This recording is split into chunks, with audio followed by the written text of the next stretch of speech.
do not attribute to malice that which can be explained by stupidity. Welcome to the Kingspiration podcast. This is the place where you'll learn how to get unstuck and gain momentum in your life and business. Each week, we tackle the real aspects of entrepreneurship, personal development, relationships, and fitness. I'm your co-host, Ethan King, from Atlanta, Georgia, USA, entrepreneur, TEDx speaker, and best-selling author of Wealth Beyond Money. And I'm your co-host, Justin King, no relation to Ethan, from Cape Town, South Africa, entrepreneur, speaker, and business growth strategist. Our journey crosses continents and cultures, sharing wisdom and experiences to propel you forward. Welcome to Kingspiration. Let's start the conversation. So in the last episode, we had a conversation around a quote that Ethan brought to the table. Your mess is your message. Your brokenness can be your brilliance. We really had a deep discussion around that. Today, there's one that's a quote. I'm trying to think where I first came across it. I think it was mentioned by Chris Williamson on Modern Wisdom, a wonderful podcast. And he mentioned this line that do not attribute to malice that which can be explained by stupidity. Do not attribute to malice that which can be explained by stupidity. And this has stuck with me, and I've actually used it a lot in clients' engagements. I've just changed the word stupidity around a little bit so people don't get offended. I didn't want them to think that I was calling anybody stupid. But why this resonates and why it's been on my mind a lot is I think we're too sensitive sometimes.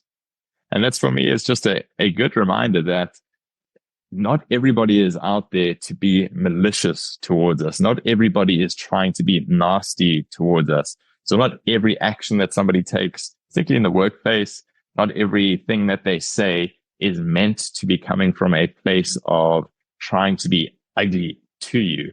They may just not know or may not have a better way. So I don't want to call them stupid in this case.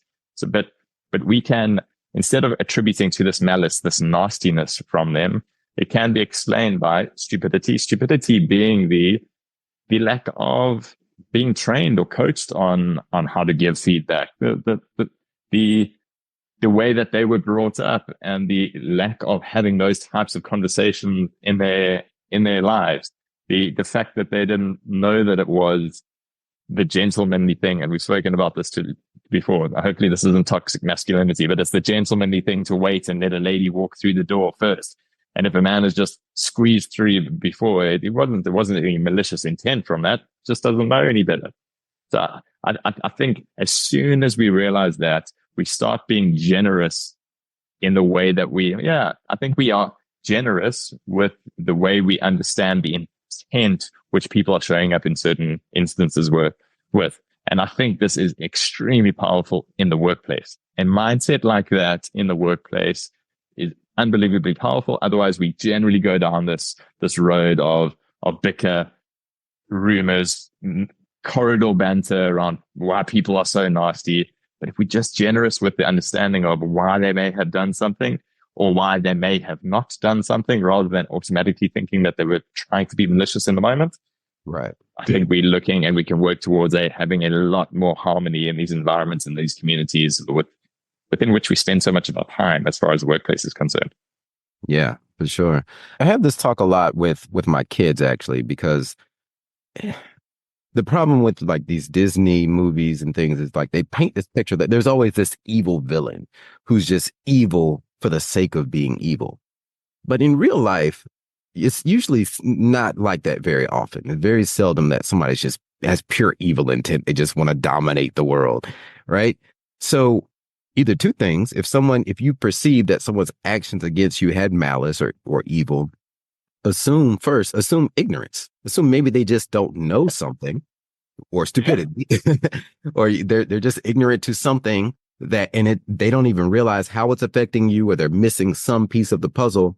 So the key there is communication and education, or they may just see things. They may have a different perspective and the key there is empathy. Try to put yourself in their shoes. And I always go to this example. I'm a huge Marvel Avengers nerd.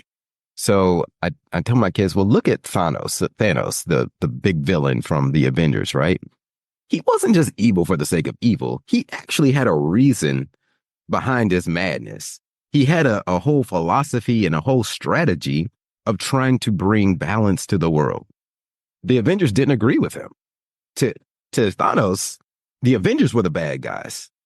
But to us, Thanos was the bad guy. So that's why I love the complexity of that character and of that villain, because it more closely represents real life to me.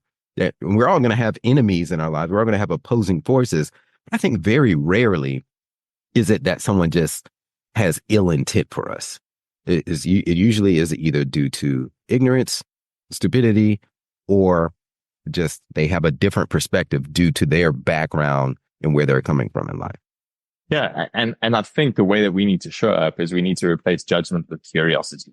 If we can do that, so instead of saying, "No, I can't believe that person said that to me. What an asshole," you've got to be like, "I can't believe that person said that to me. I wonder why. Let me ask them and dig a little bit deeper. Let me be curious in the way that I show up." Because as soon as you just go down this judgmental downhill spiral of they were nasty to me for X, Y, and Z reason, the intent was malice from the outset, it's just usually not the case. So that for me is an easy action. Well, maybe not easy, but it's an action we can all take. Like, stop yourself in the moment and say, "No, I'm not going to be judgmental in this moment. I'm going to be curious. I'm going to ask questions and try to understand why they are showing up in that manner in this moment." I think that's a huge, it's a superpower if you can get that right. It is. Show it with curiosity. And then once you figure out what's the real underlying reason, then communicate in a friendly, amicable way. Because usually in situations like this, people have their defenses up, right? And it can get pretty tumultuous if you're not careful. But once you truly understand their perspective due to your curiosity, then come in from a place of empathetic communication. I think that is spot on. So before we wrap this one up, because we both haven't been able to attribute the quotes that we referenced to anybody in particular. So have you heard of Churchillian drift? No. What's that? Is that where everything gets attributed to Churchill? That is it. So usually when people don't know where a quote or whatever it comes from, they usually attribute it to, well, this was by Churchill.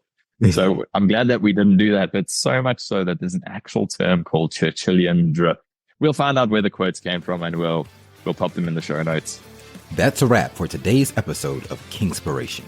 We hope this conversation sparked insights to ignite action in your life and business.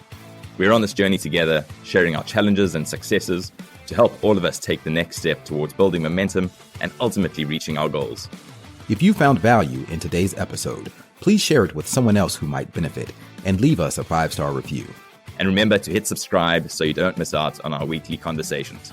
Until next time, keep rolling, keep growing, and keep being inspired.